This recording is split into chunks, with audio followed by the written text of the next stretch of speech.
fantastic, Ben. Thanks for having me. I'm Craig. Nice to meet you all in webinar land.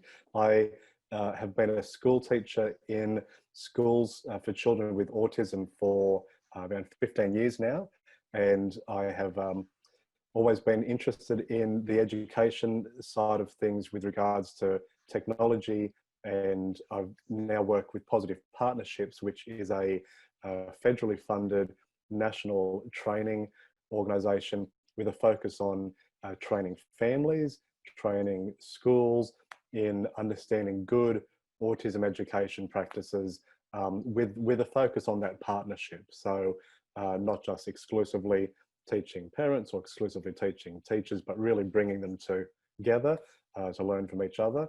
And those are free workshops that we run around the country. And I guess, as we'll talk about, we've always had a big focus on the face-to-face component. We fly our people around the country, and that has changed recently, which has given us a really interesting opportunity to build a more hybrid model, which we're excited to talk about. Awesome. Yeah, thanks for that, Craig. And yeah, it's fascinating the journey that you and Positive Partnerships have been on, and kind of, you know, the silver linings that have really been brought front and center as a result of the last couple of months. And of course, we'll dive into that here in a second. Just a quick thank you again for taking the time out of your day to join us and help walk through your journey with Positive Partnerships, and especially with respect to the blended learning. So let's go ahead and dive in, Craig. Why don't you take us through your story? Yeah, fantastic. So I just mentioned our focus, which is on that education provision. We deliver face-to-face workshops across Australia, from the metro right through to regional spaces. So we go often to where training does not always go in Australia, right into the middle, up north, up to some of our islands above the mainland as well. And we've since 2017 in our current project. I mean, we've been running for 10 years, and we sort of run in iterations of 3-year projects as we are funded for those. But in our current phase, over the last 2 or 3 years, we've presented around 543 workshops to close to 17,000 participants across the country. Now, we also deliver online webinars and online learning modules, and we have always had those up there. So we've always had online learning opportunities for people who cannot always get to a face-to-face workshop, and we host those in our learning management system, which is Learnbook, which is like a skin for Moodle that we have online. And we see around 2,000 active users a month who get online to do our modules. Sometimes those are people directly connected to our face-to-face workshops, but they're also just people who are looking for online learning, and they can be from Australia, and at the moment, increasingly, they're from around the world as well.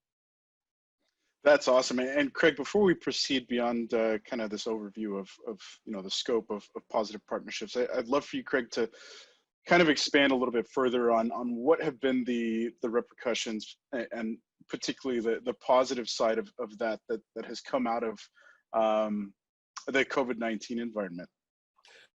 Absolutely. So when we started to get a sense of just how serious things were going to get with COVID, we immediately announced a shutdown of our face-to-face workshops for the sort of future 2 terms. So we cancelled term 2 of the school term in Australia, term 3 of the school term.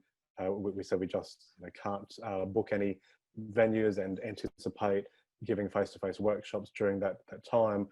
So we immediately had to pivot to other ways of giving that content to people, because it was still being requested, and the conditions changed because our families of children with autism were suddenly educating at home. Our teachers in schools were suddenly going to online learning, and they had a lot of questions around how to support kids on the autism spectrum at home and via online learning. So what we did was quickly pivot to webinars, which we thought was one of the first things we could really start to offer as a substitute for face-to-face learning. And we used to run monthly webinars, and we would maybe get, say, 50 or 60, 70 participants for the monthly sessions that we'd run. But we changed during the COVID period to running 3 webinars a week. So we'd run 3 different sessions, a morning, an afternoon, and evening session across the week. So maybe Tuesday, Wednesday, Thursday, to give people a chance to hop on and do that. And we created new topics, or we adapted old topics to really speak to the current moment. So they were things like learning from home, on online learning. What does the sort of tech look like in this space? What's the good pedagogy? Right through to now that returning to school. And we've had webinars where we've had 500 people register. We're filled up, then the wait list has become 500 people. Then we've had to move those to extra sessions. So we have seen more numbers coming through our webinars and our online learning. There was one day there where we were getting almost 1,000 people an hour logging on to do our Introduction to Autism module. That's such a fantastic response from your already existing audience, and the fact that, you know, I think the volume alone speaks testimony to the power that you guys are you know, offering to potential clients and students. So glad to hear that you know, you guys have managed to see such incredible success throughout these really trying times. And we spoke about this briefly the other day, Craig. Obviously, being able to run these webinars online and offering your e-learning activities and that sort of stuff really allows to expand the scope beyond, you know, the borders of Australia. You know, obviously, as we did discuss the other day, you mentioned a handful of countries in the greater APAC region, but also on the other side of the world that have been tuning in for webinars and e-learning. So obviously that would not necessarily be possible or nearly as feasible or practical without the ability and the platform of Live Online and LearnBook. Absolutely right, Ben. And it's something that we never really actively advertised for. Like we are very much an Australia focused project. But as you say, like we saw many registrations coming in from Indonesia, the Philippines, schools there who were seeking extra support and content for their learning. We've had schools log in from Germany. We've had some local councils in England sort of logging on and accessing resources and asking for more support. So it really has turned into a global affair within a fairly short span of time, because that's not our regular audience. But this just changed the game completely. Well, I'm going to assume that you've gone ahead and brushed up your Indonesian and your German skills, Craig, and I won't put you on the spot to give the audience a sample. But yeah, let's go ahead and proceed through your story, Craig. Thanks for sharing that for us. No, that's great. So I guess this is our website where people can log on to. This is sort of our front-facing place that people first see us. We have our information about workshops on here, but also opportunities to connect to our online learning hub for that online learning. So that's just a bit of a sampling of what people see when they first log onto the site there. And then I guess this is really the start of the journey, the sort of user journey that some of our users could go through. So we've got, I guess, these 3 main stages, and I guess in future slides, I'll sort of break this down a bit more and we can have a bit more of a chat. But the broad overview is that we offer, as part of our face-to-face workshops, we offer pre-workshop tasks for people to complete. Now that expectation can be slightly different for families compared to educators. We know that families do not always have lots of time to sit down and do as much as perhaps school teachers might get a chance as part of their day. So we have these pre-workshop online modules that we offer. Those are very theory-based. So we're trying to give families and teachers the opportunity to get some really, really good theoretical understanding of autism before they come to the workshop. And then they come to the workshop. We run face-to-face workshop days, and then after the workshop, they have post-workshop tasks that we have inside a digital online classroom for them to complete. And those are very, very reflective tasks. So we feel that we start with some theory, we move on to practical, face-to-face, interactive tasks, and then we finish with reflection that sort of leads on to learning from there. Okay, so this is just a bit more of our user journey, a bit more in depth, I guess. That we start with our website. Our workshops are advertised up on the front page of our website, because all that is controlled through Arlo, the registration process. So we pop our workshops, our webinars into Arlo, and then those are pushed onto our website. We then have our registration that people complete. So when people have registered for a workshop, they get their face-to-face workshop details from Arlo. And at the same time that they receive the face-to-face workshop details from Arlo, they're automatically also enrolled in LearnBook. So we've got a plugin in our LearnBook learning management system that was authored by Arlo. And so that allows Arlo and LearnBook to talk in a way that users don't have to separately then receive instructions for having to register for our online task. It's just a single fluent process that they register for the workshop and they get notified that they're also enrolled in our online classroom. And then when they receive that information, they can then log on to do some pre-workshop tasks. So we've got our modules that we've authored in Articulate storylines, or their SCORM files. They complete those in LearnBook.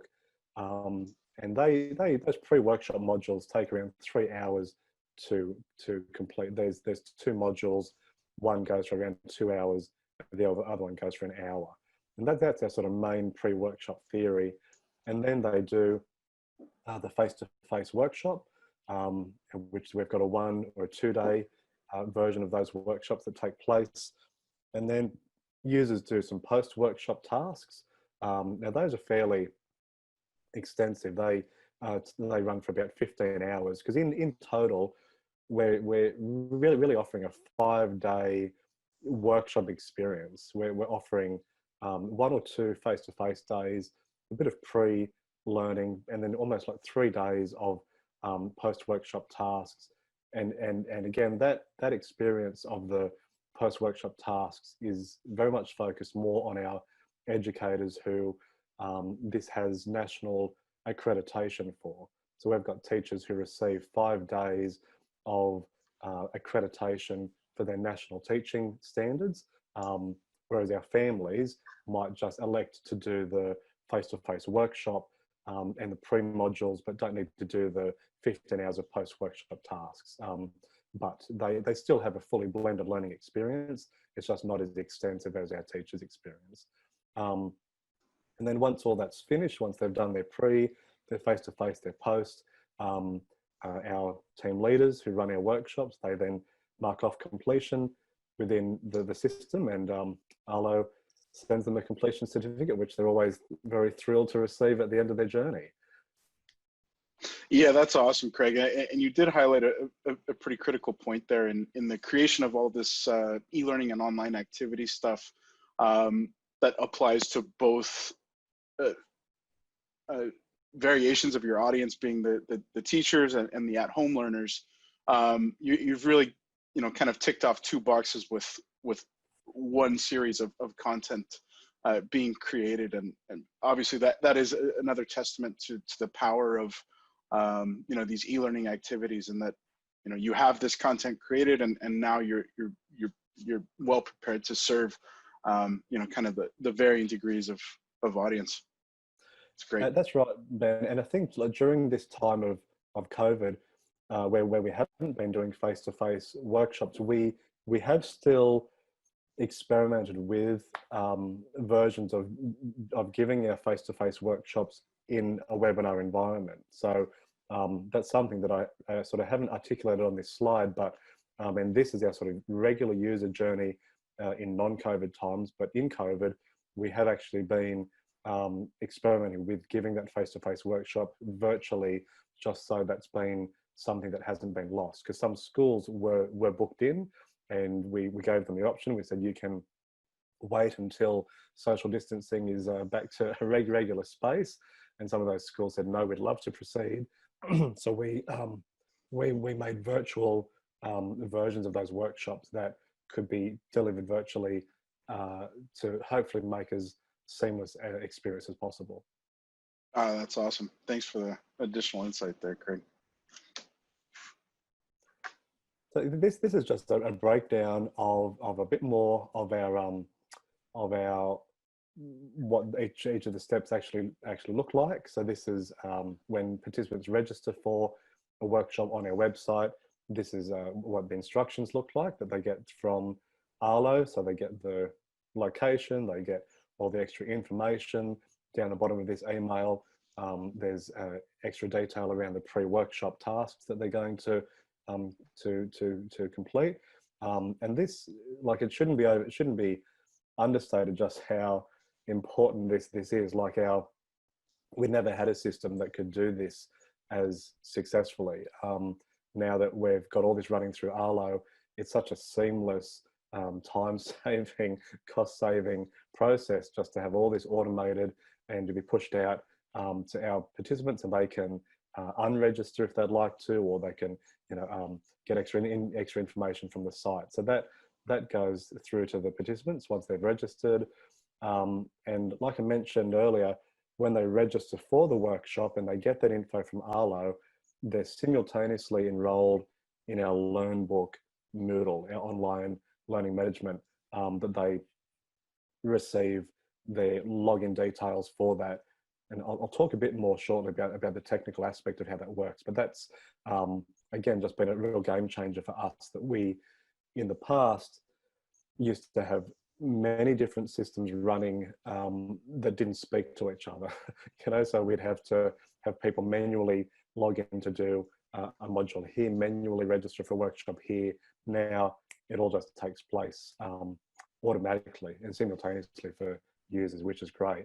So they come into this LearnBook space, which has our modules, but they specifically get enrolled in a digital classroom. So they don't just get access to the learning management space, but we author, we call them a digital classroom, and it's a space that contains all the work that they need to complete as part of their workshop. So it contains all the pre-workshop modules that they need to do, and has a description of what the face-to-face workshop will contain, and then it contains all the post-workshop tasks as well. And that's a private space that only participants of that workshop can access. And that's something that they can go back to, and it stays there for forever. So we don't archive that. So participants who've done work, got their certificates, can go away, come back 6 months later and think, I wonder where that thing was, or can I get that certificate again? And the classroom stays in that space. Yeah, I'm glad you brought that up there, Craig. And thanks for the nice plug for Arlo there a moment ago. But it's great that you highlighted that integration with LearnBook, being able to, as a user, as a student, complete that registration in one singular form, and then being granted obviously those workshop instructions being distributed automatically on the heels of that through Arlo, and then that corresponding registration getting mapped across to LearnBook and all the necessary logistics, all as simple as that one registration being captured. As far as the admin experience, I'm sure that is a huge relief to hours and hours of admin headaches in times past. So yeah, I'm glad you highlighted that for us. I mean, we've been running this for 18 months now on this particular way of doing it, and it feels like a bit of magic every day that it keeps on doing it. It just, yeah, it's quite a fantastic, and it feels like a very unique, experience. It's something that I can't think of other ways of doing it in such a seamless way, which is why we've we're doing it because it's the absolute best system for us. Wonderful. And I should say too, I mean, not to waffle too much on that point, but you know, we do feel that we had a pretty unique need, that we had these face-to-face workshops, these online tasks, people registering for, you know, things. It was very very much a point of success for us to find that you could have these two systems talk to each other in such a seamless way, because it was something we didn't know existed until we we started to do some research. So this is when the students log in, the participants log into their digital classroom. They're presented with a welcome screen here that has information again about the workshop, about their pre and post tasks. So this is just a bit of a snapshot of what that looks like.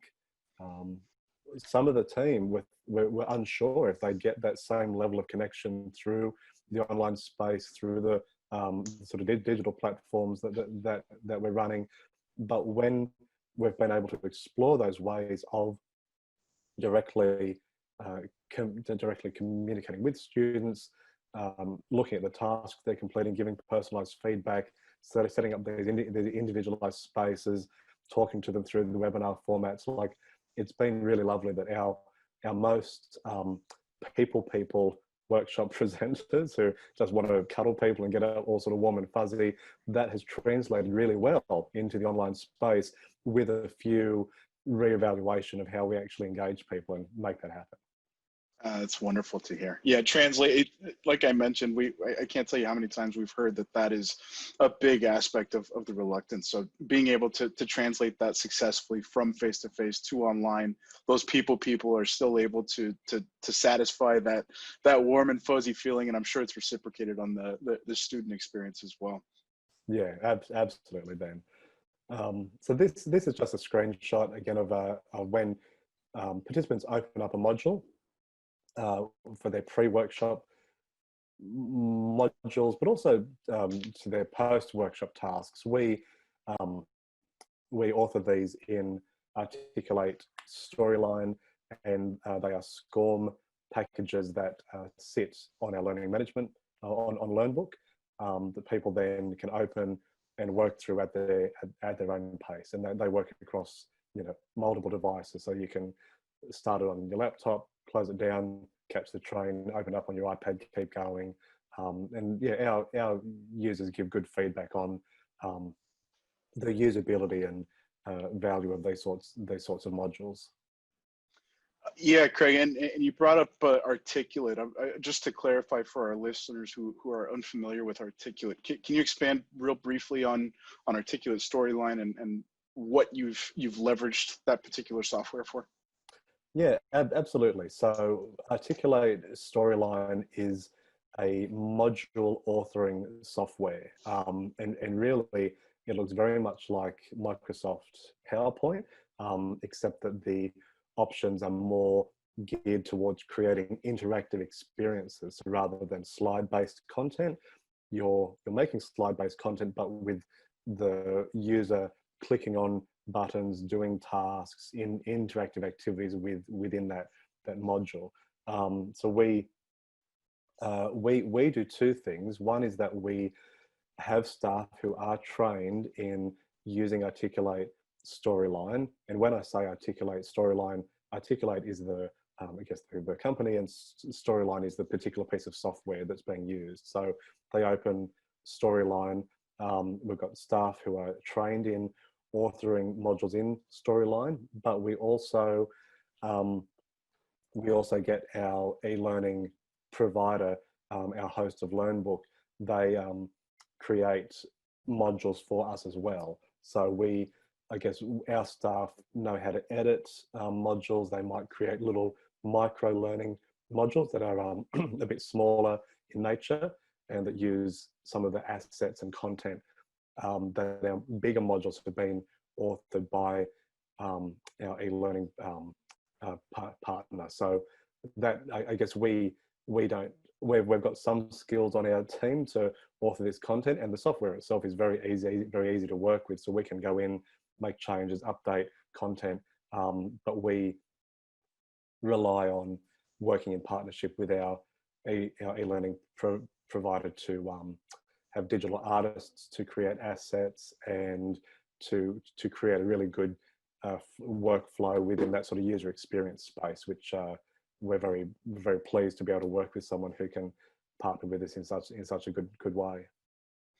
And this is our, I guess, once the workshop's finished, they dive back into LearnBook and they do the post-workshop tasks, which can be sort of different versions of tasks. We sometimes have information sheets and activities and ask people to contribute different strategies and supports they're making for their classroom or their home. And then we've got those storyline SCORM modules that have additional content for people to work through as well. And so we're a fairly automated system. Like we used to have these post-workshop tasks require extensive individual review, marking, feedback from our team leaders, which could take a real sort of, our time sometimes could be almost months later after tasks were finished before we could give feedback to our students, just because we had so many across the country doing these tasks. But now that we're within LearnBook and that we are doing things in a more connected way with our Arlo registrations, that this has been automated to a much greater extent, and to the point that when users complete post-workshop tasks, LearnBook automatically recognizes when they've met that to a certain standard, and can tell Arlo that they have finished and generate a certificate very fast. So instead of us taking months to give feedback, all of this can now take place within a couple of days, which hasn't removed the personal feedback and experience of teachers giving that back, of our team leaders giving feedback to the participants, but it just has removed a lot of the administration that otherwise used to be part of that space. And yeah, like I mentioned too earlier, those are nationally accredited. So we've in Australia, we've got our teaching authority. Different states have different standards of accreditation that they need to meet. And within New South Wales and the ACT, there are, I guess, more that we've got some quite rigorous accreditation requirements that we meet within those states that teachers can then use towards their hours, which they very much value, because 5 days goes quite a long way towards the number of hours that they need to get every couple of years. That's great, and I'm glad you brought this up as well here, that the certificate is distributed on Arlo. So not only does Arlo and LearnBook communicate on the front end of that registration, but also on the heels of that coursework being completed and approved by Positive Partnerships. Absolutely, Ben. Yeah, and it's the same for our webinars as well. When a participant comes to a webinar, they have that attendance that is marked off, and they automatically get a certificate, which we never used to be able to offer certificates for webinars because we knew that the administration was going to be too great. So we used to just sort of run webinars quite manually.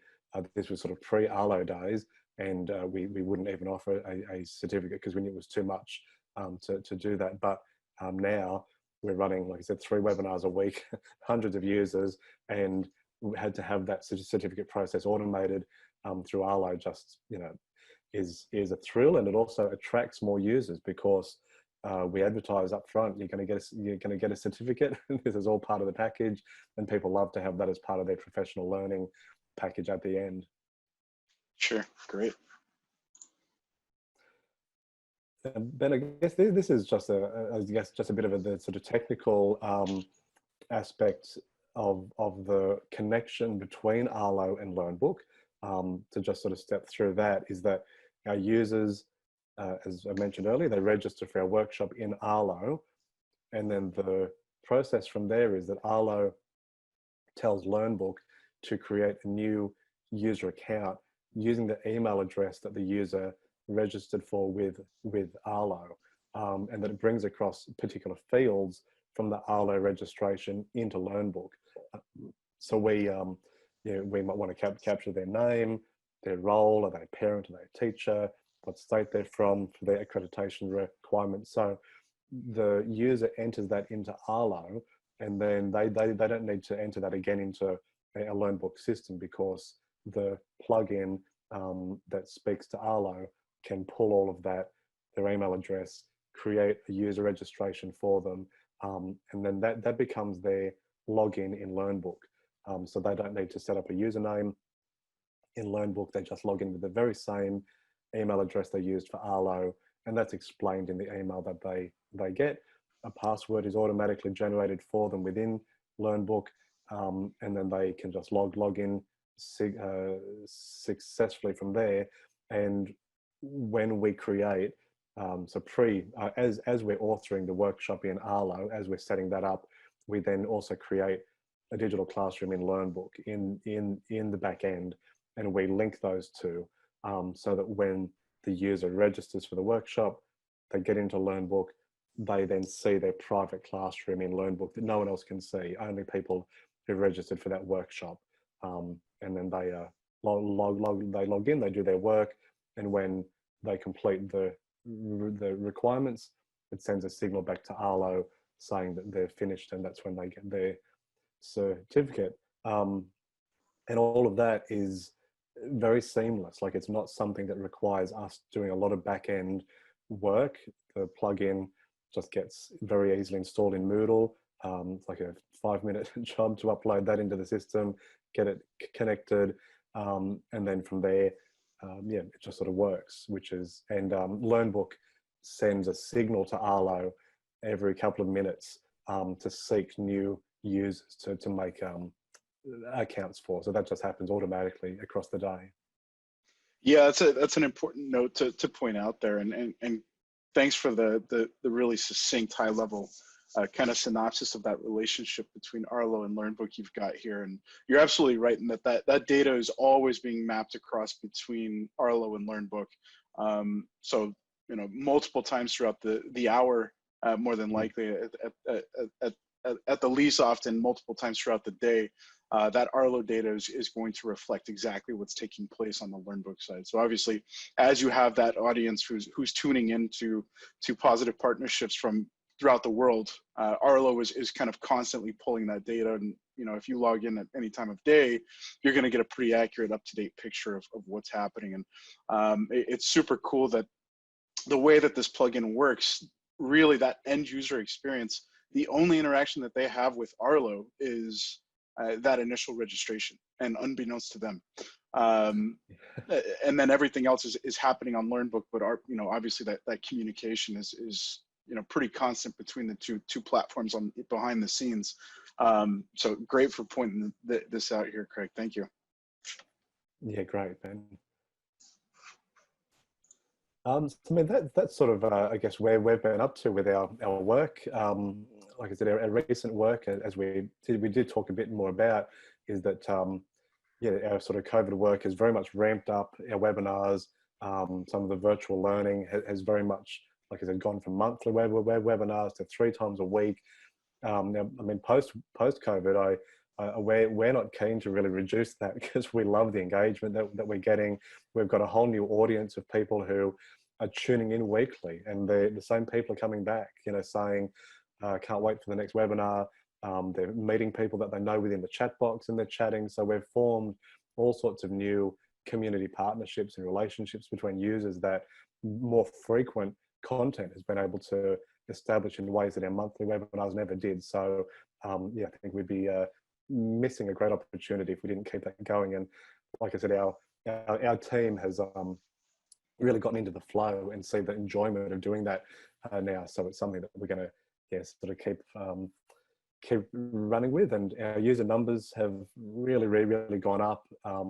And now that I think now that we're in more people's minds too, like schools have always accessed our things from time to time, but I don't think knew just how much we could offer as part of the full scope of our online learning. So we've got a lot more schools who are including our work as part of their training packages to teachers and teacher aides and families.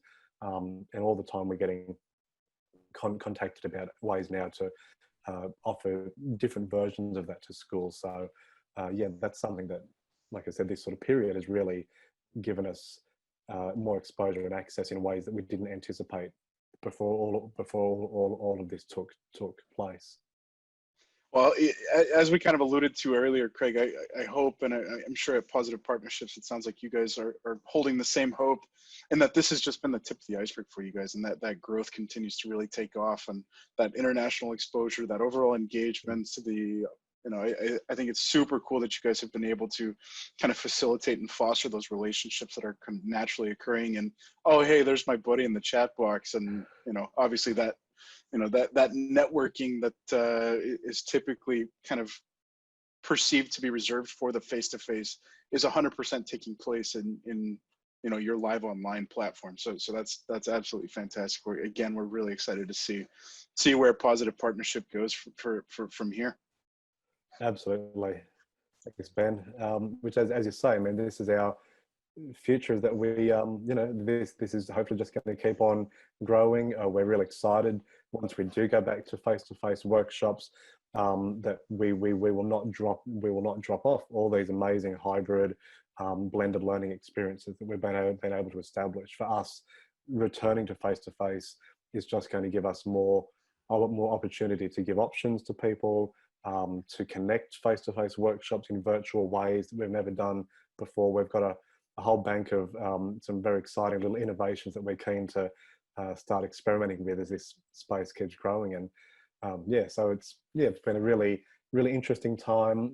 Lots of new ideas being thrown around, and we're very pleased to have been able to get to the point that we have with the online systems that have allowed all this to happen, because all of this would have just been lots of hopes in the air if we didn't have real technical systems to help it all actually come to be real. So that's you know, obviously what we needed, and we're very pleased at how it's all worked out.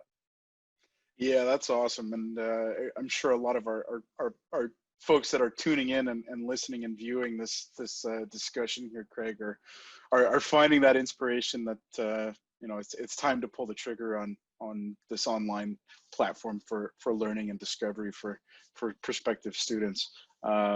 Yeah, the success that you guys are seeing, the message that Positive Partnership is sharing, it is inspirational. It's great to see that you guys have found such success with this. Absolutely, Ben.